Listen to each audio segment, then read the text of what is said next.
Thank you for joining us today for our webinar on digitalization. See a few familiar faces and a couple of new ones, quite a few. And we're really excited for what we're going to show you pretty shortly. While we wait another 1 or 2 minutes for people to join, I encourage everyone to take a stab at the icebreaker poll question. You can find that at the bottom right of your screen. There will also be a live Q&A at the end, so make sure to stay for that. Please leave any questions you may have during the presentation in the questions box, also located on the bottom right, right next to the poll, and we'll do our best to answer them at the end. I want to start by introducing our co-founder and CEO, Nathan Clark. You may have seen him in some prior webinars. He was previously the product manager for Benchling's Insights Analytics and machine learning applications. And Nathan has a pretty deep understanding of the challenges with data quality and management in the life sciences, but he also has an optimistic appreciation for the huge potential of data in this industry, and I think he'll touch on that today. We also have Sami Belkadi. He's our product manager and was previously an automation engineer at High-Res Biosolutions. He's intimately familiar with the intersection of lab hardware and software. And then last but not least, myself, Alan Kramiak.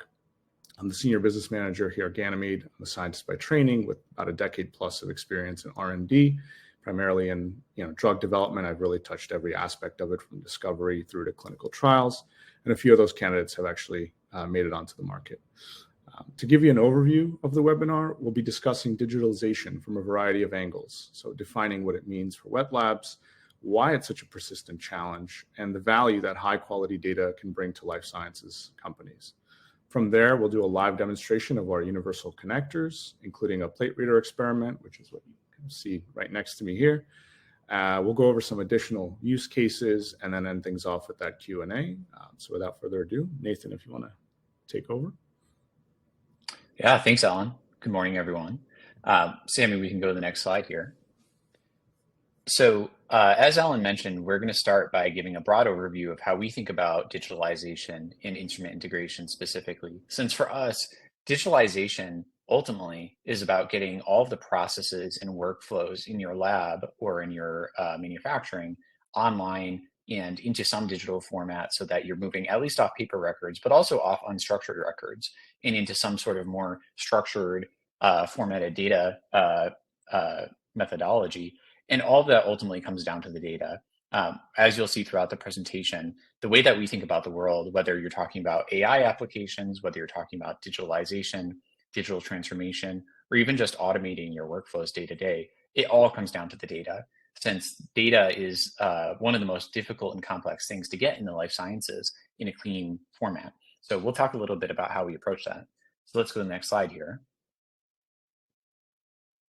So to give a broad overview of the problem, data friction is a tremendous impediment to scientific acceleration these days. We have done a tremendous amount of work with our clients trying to understand the different aspects of how scientists are spending their time. And that's our mission at Ganymede, is to accelerate and automate and bring structure to how scientists in wet lab science operates and bring that data to dry lab scientists and data scientists. So if you look at how people spend their time, they spend probably 40% of their time on the bench, but they spend almost another 40% of their time on what we call data tasks, manual data tasks, things like getting data manually from lab instruments, using USB sticks, moving around files, transcribing data off of screens or off of paper into a digital format. They spend tons of time searching for data, trying to find it, trying to contextualize it, doing repetitive manual analyses or ones that require only a de minimis amount of human interaction, and yet because of that are hard to automate.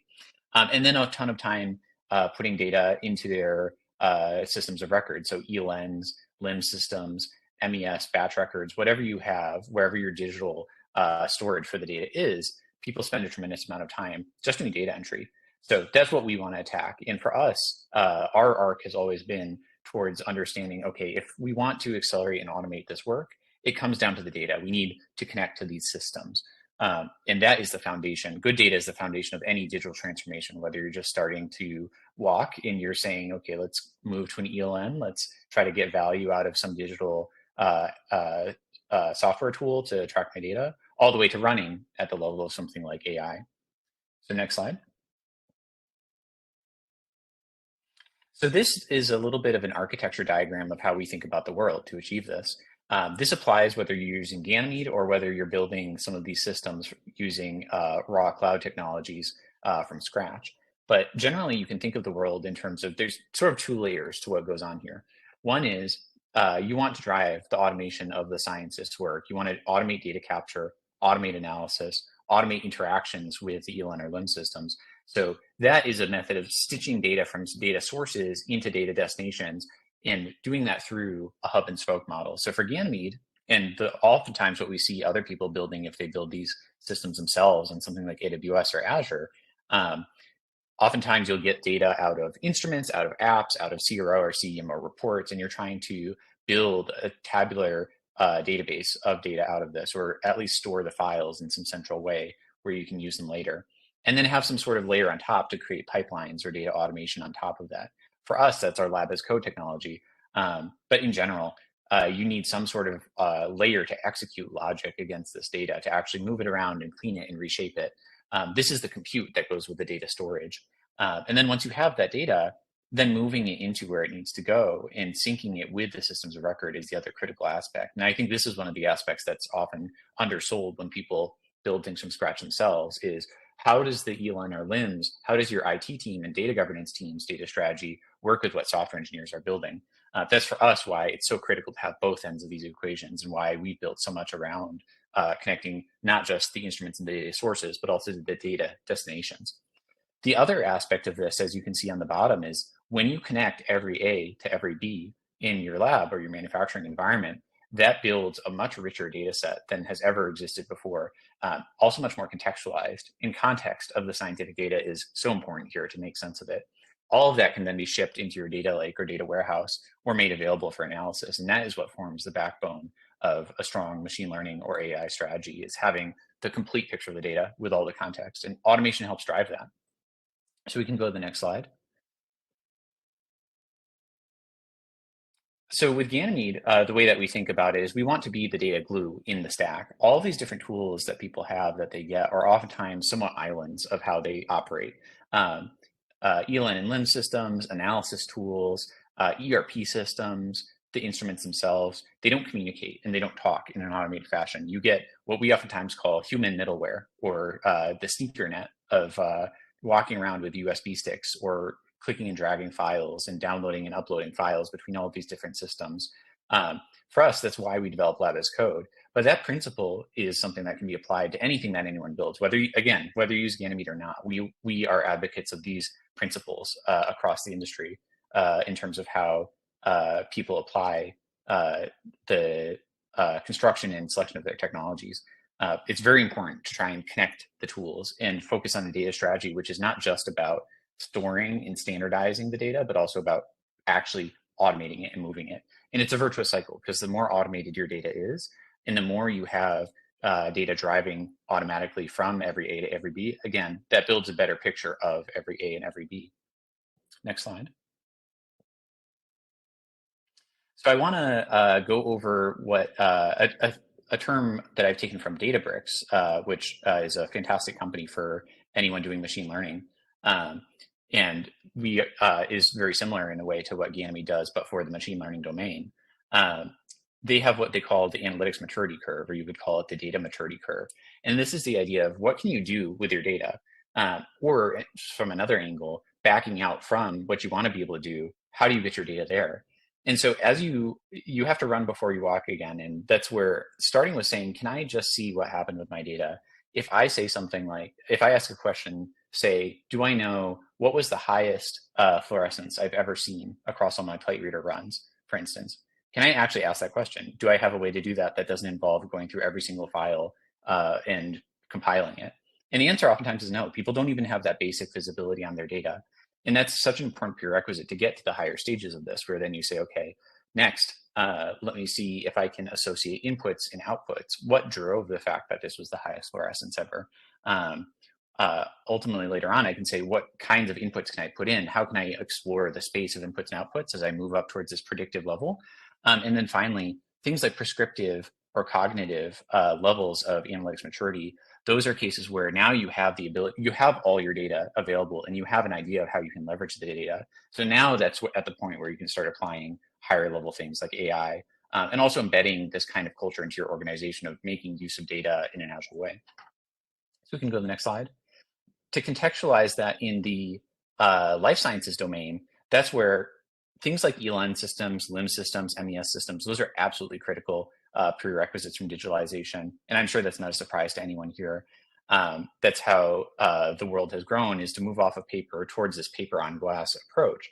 But going further, going towards having actual structured tabular data, analytics ready data as you move up this curve is important, because now you can't just say, I have a whole bunch of different apps that don't communicate. You need a central picture of all of your data across these apps and across your instruments. And that's what enables the higher levels here of moving up towards using analysis tools, visualization tools, BI systems, and then ultimately building out full things like automated DOE, digital twins, the ability to run full models of your entire environment. That all rests on these the shoulders of these lower levels. Next slide.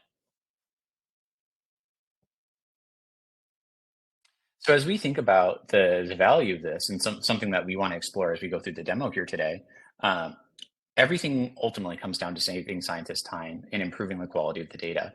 So what we see oftentimes is, again, scientists are spending 1 or 2 days a week, probably 40% of their time on these kinds of data tasks throughout their day. And we can cut that in half. In general, again, whether you use Ganymede or you start building things out on the public clouds, these systems and approaches can have a pretty profound effect on the amount of scientist time spent on things. In particular, on lab instruments, those workflows can be cut by a majority or even cut out entirely, oftentimes, depending on how automated your setups are.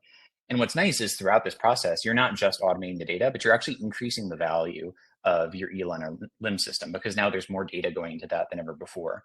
You're not just fixing the data entry problem, but you're actually putting more data entry in as well.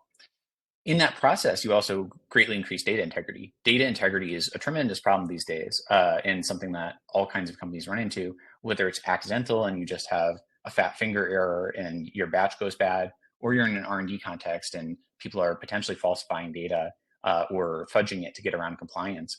Those kinds of things are a tremendous issue, and that all goes away once things are automated. Not just the data integrity, but also the traceability and being able to say, hey, can I reproduce this analysis at any time? Oftentimes people can't. Oftentimes that's a fishing expedition into the shared folders to go find the data. And finally, of course, as we mentioned, all of these things, once you have every A connected to every B, then you see all of it in one place. And that is what really enables the data foundation of anything from simple analysis up to AI-ready data. So next slide here, as a final piece of food for thought for the presentation here, something that we always come down to is what we call the data pain curve. As your process matures and you move from R to D to later stage process development to preclinical, clinical development, and then into manufacturing, oftentimes people want more and more structured data capture. You're defining your critical process parameters, you're building out a verifiable workflow and SOPs. And so that demands more and more data entry than ever before. In the current world. When you're in paper on glass, that can become a huge burden on scientists and technicians. And what's unfortunate is that sometimes that sets the IT teams at odds with the scientific teams, because the scientific teams or the technicians working the process just want to go do their thing. They just want to execute. And having to include all of this metadata can be a burden on them. But of course, IT and compliance needs that. What's nice with automation is you completely invert that relationship. Now, as the process matures, it can be that much more automated. And automation doesn't just help, of course, the scientists, but it also solves this problem of capturing more metadata. So now the relationship is completely inverted. The IT teams, the data teams that require all of this data, the compliance teams, are on the same page, working towards the same ends as the scientists and technicians, because it's a virtuous cycle. The more automation you can have, the better data entry is automated, and also the more data you get.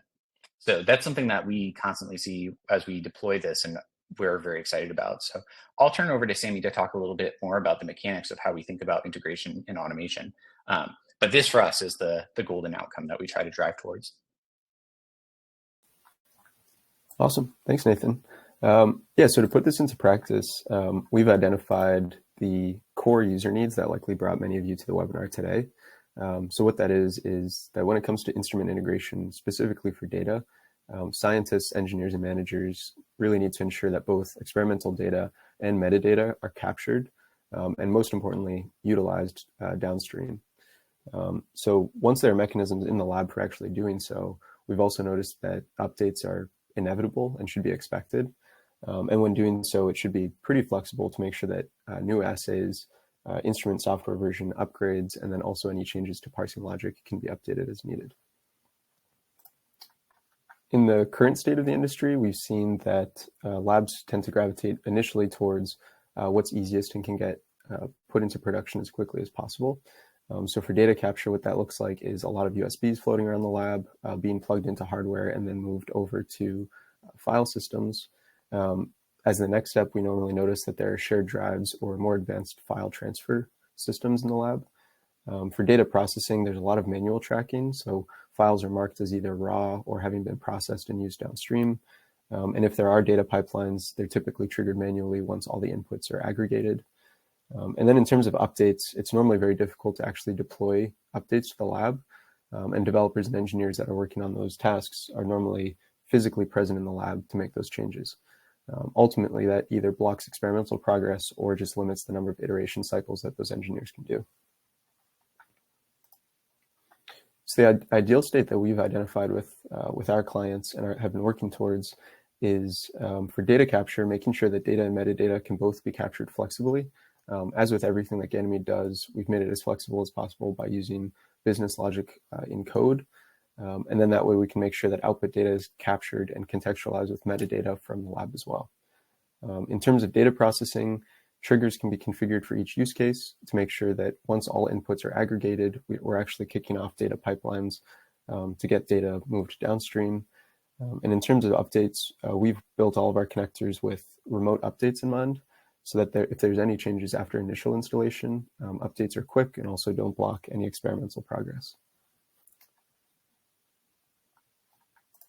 So to see this in action, we've put together a demo that uses an agent.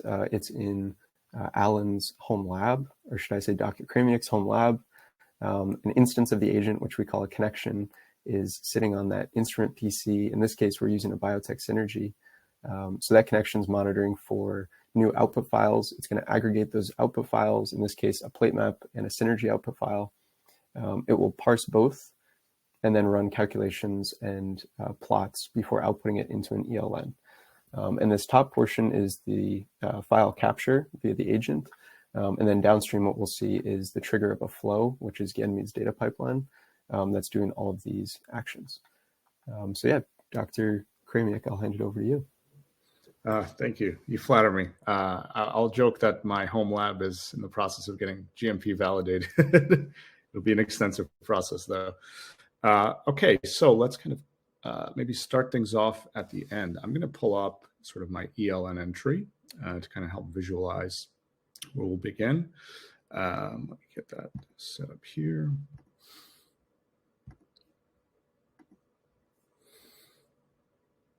So we're actually using Coda as our sort of ELN LIMS proxy. It's pretty flexible and easy to use for our software engineering team. That's why we kind of lean into it for our demos.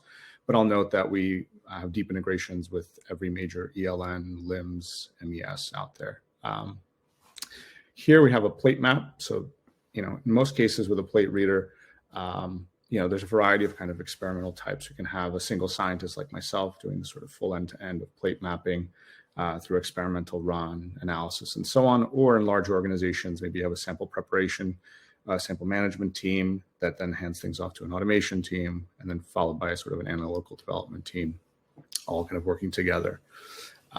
In this case, we have for the plate map, pretty standard cell viability assay that we're going to run. We have a set of standard controls, which you should always have in this ELISA, in any sort of ELISA. You can see that here. And then we're going to be testing, quote unquote, 8 drug candidates, if you will, at various concentrations. So these are the different concentrations of the drug that we'll be testing. And these are the concentrations of the standard controls that we'll be using. So now I'll show you guys sort of the setup here. I'll be running a 96-well plate, as you may have been able to tell from the plate map. We're using a Synergy Biotech, as Sammy kind of noted before.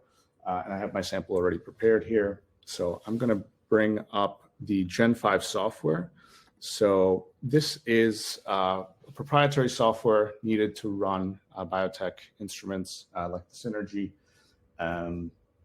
Perhaps frustratingly, it also generates proprietary file types, which we'll kind of touch on later. Here I have this high throughput screen, sort of IC50 protocol I've already prepared. So I'll select that to run. And we'll give this a second. Okay, I'm going to go on mute here just because the instrument is fairly loud, but I think Sammy will touch on sort of what this process will look like. Sure, yeah. So yeah, we'll see here that the instrument is running. There are, as I mentioned before, there will be two output files. So there's a plate map. In this instance, we have a plate map that can be read in from the ELN entry or directly from LLMs. But we could also pick up, if there's an instrument that's running a plate map as part of the protocol itself, we can pick that up and run it through for metadata contextualization as well. The output files, in this case, Alan is going to see, I believe, Alan, you're going to copy the files over into the output directory, but the agent can also just watch that output directory. So especially for long-running instruments, as soon as the output files are present, the agent can use logic that knows when all output files are actually present, and then can aggregate them and kick off a pipeline from there. Yeah, so I think this should be, Alan, maybe just about like a minute or so. Looks like results are coming in. Yep. So I'm just going to save, I have this output directory experiments, just following my, SOP. I believe this was experiment 13. We'll just borrow the naming we've used before, and today is the 14th. Want to include as much, personally, I like to include as much metadata as I can in the file name. Going to save that. And then, funnily enough, Gen 5 actually recommends exporting this automatically into an Excel, sort of indicating how hard it is to work with those raw data files. I'm actually going to select no, just because this feature actually produces an Excel file with a limited metadata set. So let's say no, we'll actually export the full file as an Excel. Give that a second to load here. So if we kind of take a little bit of a look, you can see sort of the path, some metadata collected from the sample run, the type of well plate used. We were looking at absorbance again for this ELISA, although it's a multimodal plate reader. So, it could be luminescence, fluorescence, what have you. And then we, of course, see our results in a plate map-like configuration. That's what the instrument generates.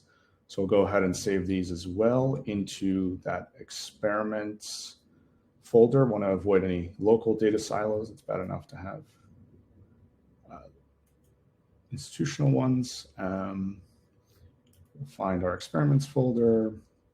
Let's see, I think this was experiment 13, I said. Bear with me.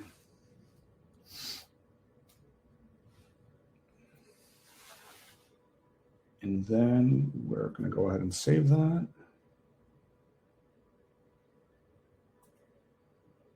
Okay, and that should be all on my end. As you can see, I didn't have to open up Ganymede. There was no code involved, etc. Really no change management, just kind of following my protocols. And I'll pass it over back to Sam. Awesome. So yeah, magic happens. Thanks, Alan. Yes, we'll switch over to, here, let me pull up Ganymede, and I'll show the view. So again, just as a reminder, Alan is based in Brooklyn. So that agent was remotely deployed onto his PC in Brooklyn. I'm up in Boston. And what I can see here in Ganymede is that this flow was kicked off. So it's been running for about 20 seconds. And as the engineer, if I want to see the live status, I can click in here to logs and track the status of each individual, what we call as a node. So these are all processing steps in the pipeline. If I want to click in here, so right now I can see that calculations or concentrations are being calculated, but I can click in and see any logs as well. So if any step did fail, I could go through and then troubleshoot here directly with the logs. And one other note is we saw here on the flow runs history that there were input files at the beginning of this run.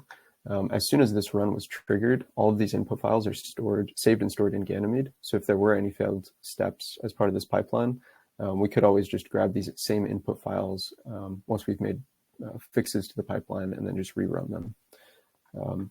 But here we can see it should take about like 2 minutes or so, and we can see which step it's on. So it looks like it's on the last step where it's outputting all these images and output statistics to the ELM.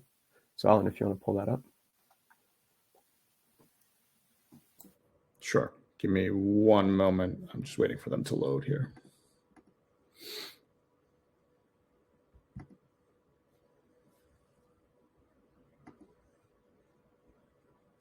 They're actively writing. Okay, cool. Ready to go. Let me pull that up. Yeah, so as Sammy was sort of alluding to, we're back in Coda. There's a couple things to note here. We're able to actually thread through those input files. So if I, as the scientist, I'm in my ELN, I want to be able to access the raw sort of Excel file, the raw XPT file coming off the plate map that I originally started with, the raw Excel file coming off the instrument, or the XPT file coming off the instrument. I can always pull those up locally in my ELN. I can also be doing this sort of in my home laptop, sort of outside the office or at my office. We're also then, as I mentioned, we were looking at a variety of drug concentrations and assessing kind of cell viability. And with the script that we have for the automated analysis, can actually start to draw out these best fit curves and try to assess IC50 values, which essentially, indication that cell viability has been inhibited by 50%, right? We're trying to see what the concentrations are associated for each drug with that IC50 value. In some cases, you get a nice sort of S-shaped curve, as you would expect. In other cases, the drug candidates didn't quite work out well. This is where I, as a scientist, would come in and be able to sort of interpret this data. But a lot of this sort of the curve fitting and plotting has already been sort of done for me, which frees up my time to start to think more deeply about this experiment. We can also pull out the IC50 values into separate charts. We can thread through sort of images like these charts here. So a lot of options in terms of the automation of the pipelines and the design therein.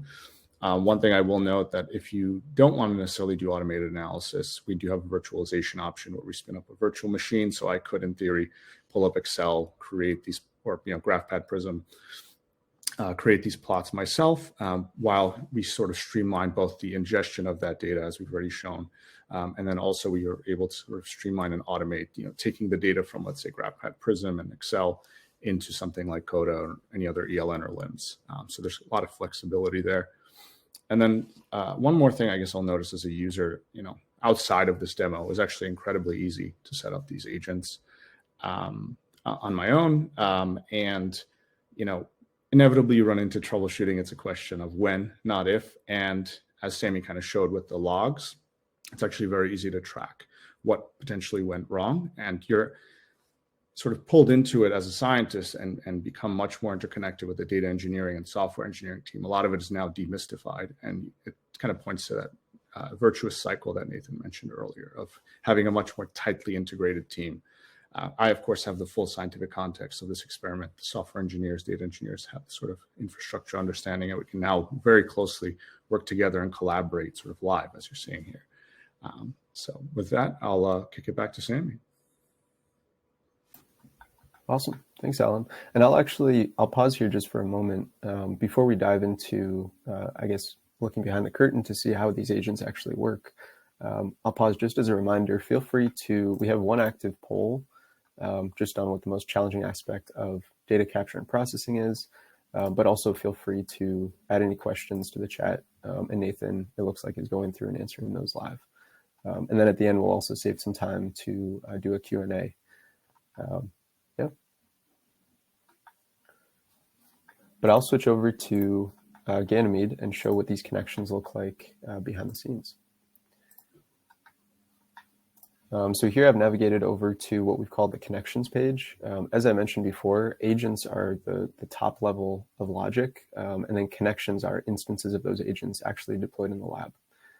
So this lets us reuse code. We could say that an agent is, like a biotech synergy agent, and then if we have 20 instances of synergies in the lab, for every synergy, we could just install a single agent, and that's called a connection. So from this monitor, we can see here there is this plate reader agent, and then the Synergy Brooklyn V2 is the live connection in Alan's lab.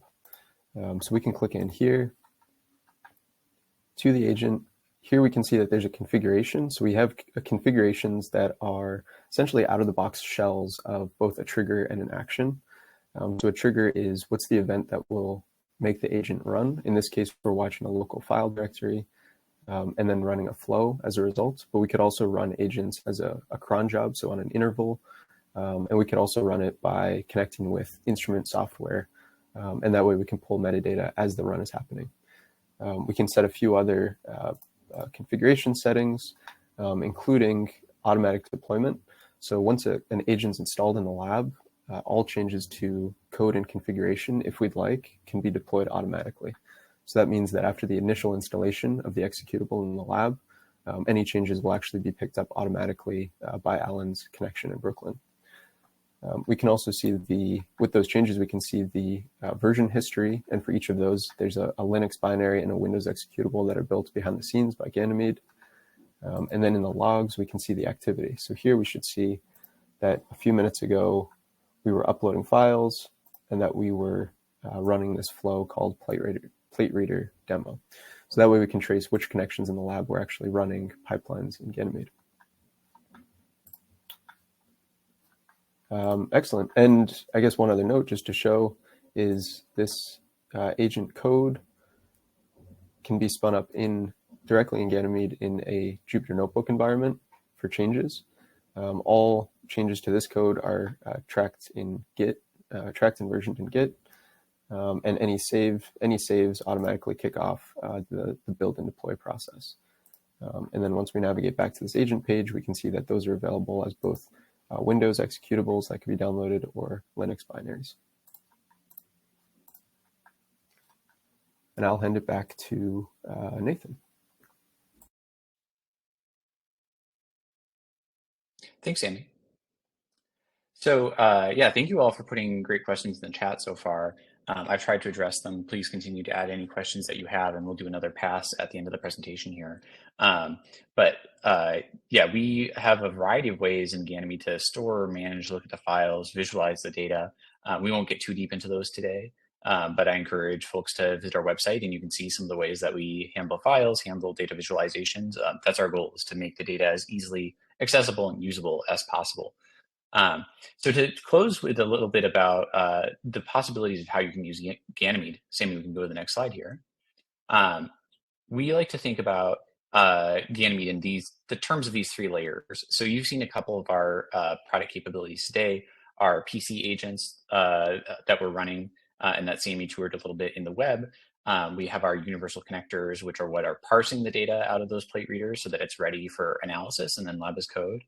We also have a few other layers below that we didn't get as deeply into today. So our fair data cloud, where we store all the data we see in a nice, fair, tabular format so that it's ready for analysis. Our file system, which is directly linked with your system of record so that it can have tags and context and structure that are set up in your LLMs.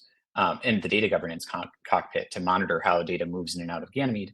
And then finally, our analysis and AI tools, which are a big capability that's important to leverage. Once you have all this data, being able to create dashboards on it, we have an AI copilot for writing our lab as code, and virtualization, our latest product, where we can actually run entire scientific applications in Ganymede. I encourage you to look at our prior webinars where we've gone over that. We can go to the next slide. So to share a few concepts that we've gained over time and learned about how integration works in the life sciences, because we see hundreds and thousands of integrations across all of our clients. We taxonomize integrations into these three major layers. One is the network integration. How do you actually capture and touch the data when it's in a Windows PC or as some folks were asking, maybe there's not even a PC, maybe it's just an RS-232 port or a USB port. Our goal is to make that happen. And then the data integration is saying, okay, I have this raw data. How do I parse it into something usable?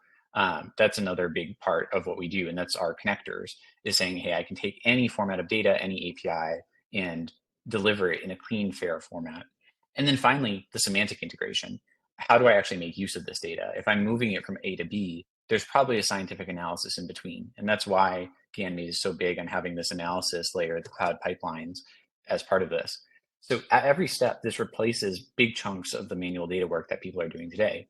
And if, Sammy, you go to the next slide, we also have identified a number of best practices along each of these stages. And on the left side, you can see each of these stages broken down a little bit more into how the data moves and where the data lives. Ganymede tries to support each of these. But at the network integration side, it's important to pick instruments actually where you can confirm that their data is open and integratable from the get-go. If you have things that are only connectable on USB ports or RS-232 ports, that's probably a sign that next time around it's time to upgrade. It's also important to keep these instruments networked so that they can actually be online to capture their data. An AI-based data strategy will never work if the actual data sources are not online to begin with. At the next layer, the data integration side, giving people a place to write code and effectively create macros on their data is an important prerequisite for being able to start to encode some of this business process. And then also making sure that your business processes in your LLMs are fully adopted. Again, you have to walk before you run. And so moving up that data maturity curve, ensuring that your ELN or LLMs or MES, whatever it may be, is fully adopted and in a good spot is critical for this. And then finally, the semantic integration.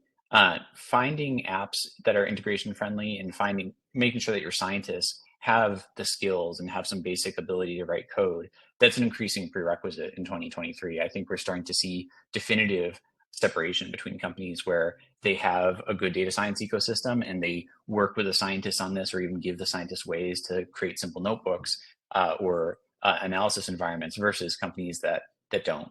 And people are relegated to Excel. And so that's why for us, coupling the data integration and connectivity with the analysis environment, that gives you a much better framework for digitalization. Next slide. So we like to think about the world in terms of the types of tools that there are out there. We think in terms of the four corners model. We talk about the backends and the front ends. Backends are where logic and data is stored and runs, and then front ends are things that scientists might actually interact with. On the backend side, you have data and logic separately. Data, of course, is things like your LLMs. Logic is things like where you write the analysis or run the analysis.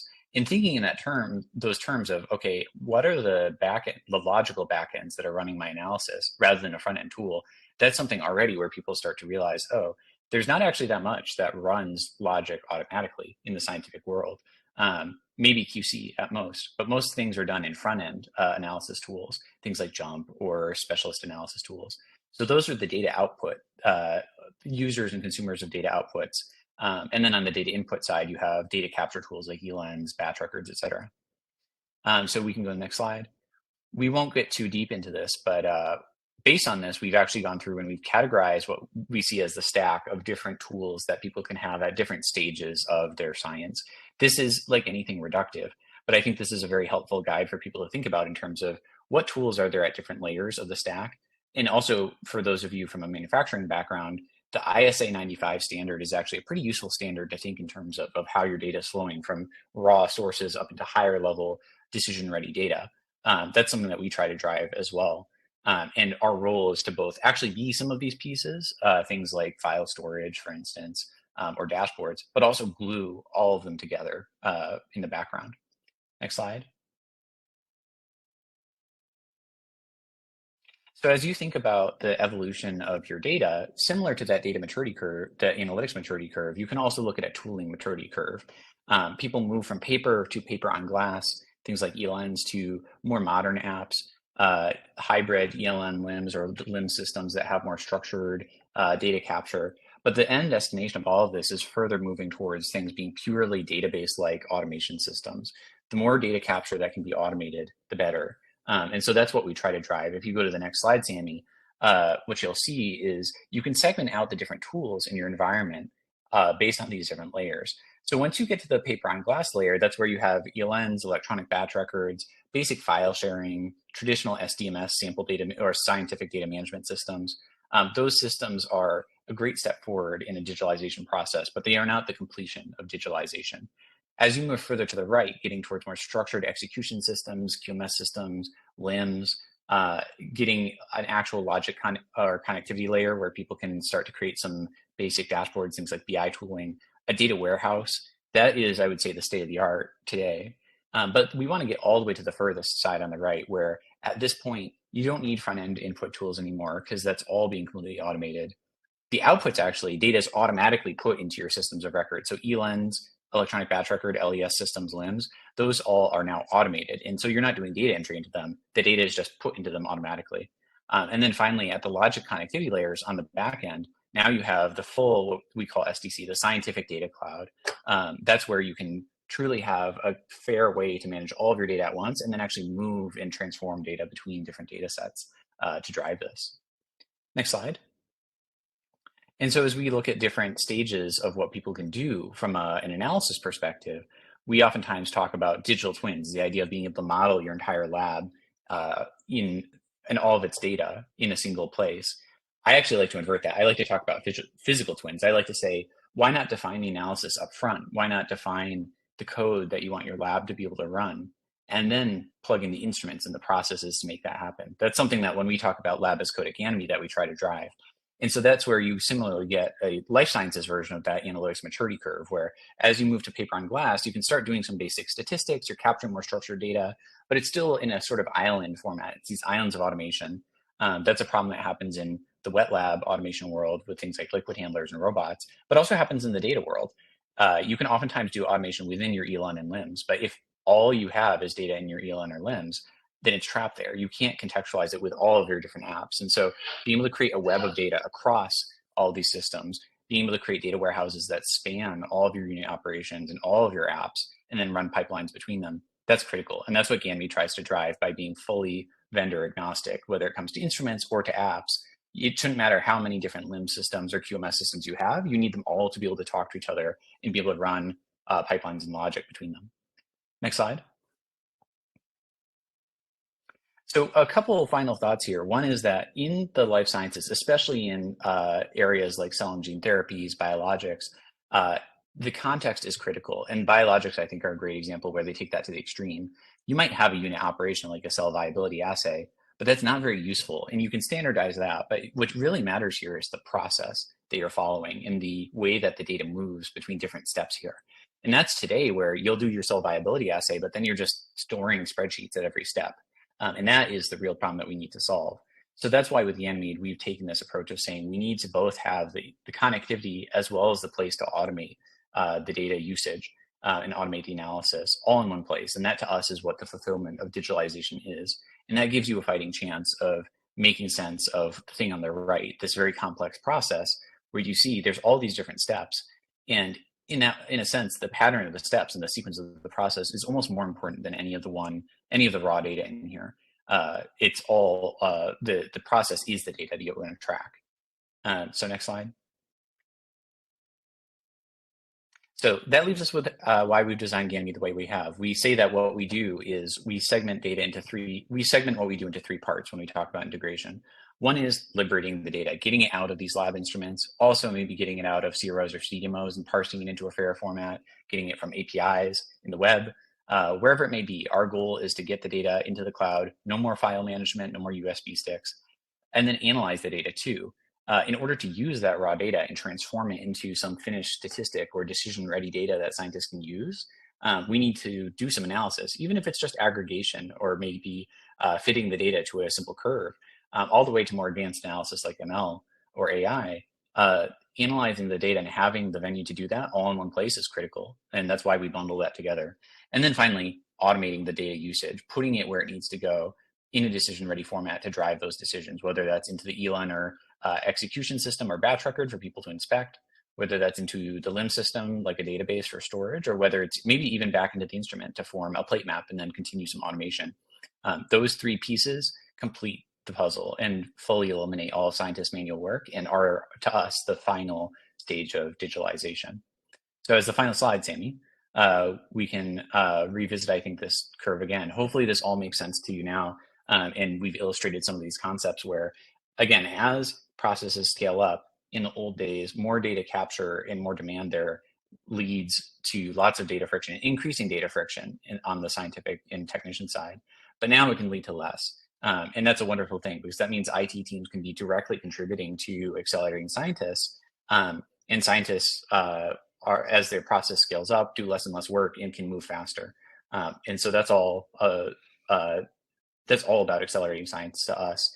And I think that's what gets us all excited to continue to drive and build infrastructure in this domain. So as always, please feel free to reach out to us. I'll turn it back to Alan to close out here, and I'll also go through a few more questions in the chat, and then we can also discuss them live. Yeah, I guess, Nathan, would you like me to just read out some of the questions that have gone unanswered? Sure, yeah. Sure. So we have one about how does Ganymede handle data confidentiality? Are NDAs needed between you and clients, or is data encrypted and anonymized for processing? Yeah, the short answer is both. All of our data is always encrypted at rest and in transit. Everything runs over HTTPS. So we use absolutely modern web data security standards and are very secure. We also build isolated infrastructure for every client so that your data is fully secure as yours. You own the infrastructure. We are your cloud. And so in that sense, this is the cloud you own. And it's very secured. We also, of course, always will sign NDAs if people would like, and our contracts always include deep confidentiality agreements. So yeah, your data is yours and is protected. And then we have another question here. Is there support for adding third-party libraries to the Python environment? Yes, great question. So that we both have, we can add third-party libraries to our core Python environment within the automation layer. And you can add your own anytime to, we didn't show this today, but we have a separate, what we call analysis notebooks, where you can do open-ended exploration, and those are fully standalone. And so you can tweak that environment however you want and load whatever packages dynamically too. So it's very flexible there. Cool. We have two questions from Chris Kerr here in the chat. So is Ganymede FedRamped and in use in the federal space, like the DoD? And then the other question is, how is it licensed? Mm-hmm. Yeah, so we are not FedRamped today. I think we definitely will become so in the coming years. But that's one of those things where we will kind of work through it when it's time. So we're happy to chat about that and dive into more detail. But one of the nice things about our platform is that because of the way that our systems work, we save every data point we ever touch forever. And we know the exact traceability of what code generated what output data from what input data. So everything in Ganymede is truly perfectly replicable and traceable. And that forms the baseline for making it very easy to be compliant, whether you're talking about things like GMP, GXP, where we've done a lot of stuff already, CFR Part 11. And I'm sure also, I'm not an expert on the DoD space, but things like FedRAMP. In terms of licensing, so we license it as a SaaS model. So we do a core license for our platform, and then our different products like our connectors or virtualization, those are also licensed separately in terms of using the infrastructure. Similar, I would say, to a cloud like you would see with a Snowflake or AWS or GCP, but specialized for life sciences and that much easier as a result. And Sammy, I think you just published a poll. So if you guys have a chance to take another stab at that, it's really forward thinking in terms of what you'd want to see from us in the next webinar. We have two more questions here in the chat. So do we have any existing LLMs that are already integrated with Ganymede? So the examples here are OpenELIS or Senate Health, I believe. Yeah, so we have many LLMs and ELNs that are already integrated, as Alan mentioned, things like LabVantage, Labware. We have a lot of, especially those enterprise systems we've integrated. We have not integrated with OpenELIS or Senate Health before, but that would not be a problem for us. One of the things that we pride ourselves in is that because our platform is so flexible, it's very easy for us to add new integrations. So we're always happy to discuss and can pretty easily add new integrations as long as there's some way to connect to them. And then also, I see the question around pulling the LOINC from LLMs. Any data that's in there, we can get it. So it really will just come down to what the particular connectivity and APIs of the LLMs are. But almost always, LLMs either have APIs, or more often you'll end up communicating with their internal database directly. And so we'll be able to pull whatever's in there out. Cool. And I see there's another person typing here, so we'll wait patiently for them. And so Dan Kelleher would like to know, are there any of your products available for trial use / sandboxed environment? Yeah, so we offer a full custom demo that we can do if people are interested. So we always will set up an environment where we can go and walk through. We usually like to make sure that we have at least something set up so that you can have kind of a baseline, because giving people a raw cloud environment is usually a little bit raw. But yeah, we're happy to discuss there, and we like to actually do a full integration of people's data in some form to give them a jump start there. Okay, I think that's all the questions so far. I'll flag if I see any more coming through, but any concluding remarks, Nathan? I appreciate everyone's time here. And yeah, of course, feel free to reach out to any of us anytime. We're always happy to chat about this and offer perspectives. But I'm very excited about some of the things that we're doing. So please also look out for our next webinar. I'm sure Alan might have some notes to make on that. But we'll be continuing to release some new product features and go over some pretty exciting stuff in the coming months. Yeah, I guess on that note, we'll be reaching out to you all with the recording of the webinar. There's also going to be a couple of blog posts we'll put out that are going to flesh out some of these ideas a little bit more. I also pulled up our website here, so if you do want to chat with us, you can click this request a demo button and contact our team. We could set up a chat. As Nathan pointed out, we're more than happy to set up a custom demo to be able to kind of showcase the variety of products that we have.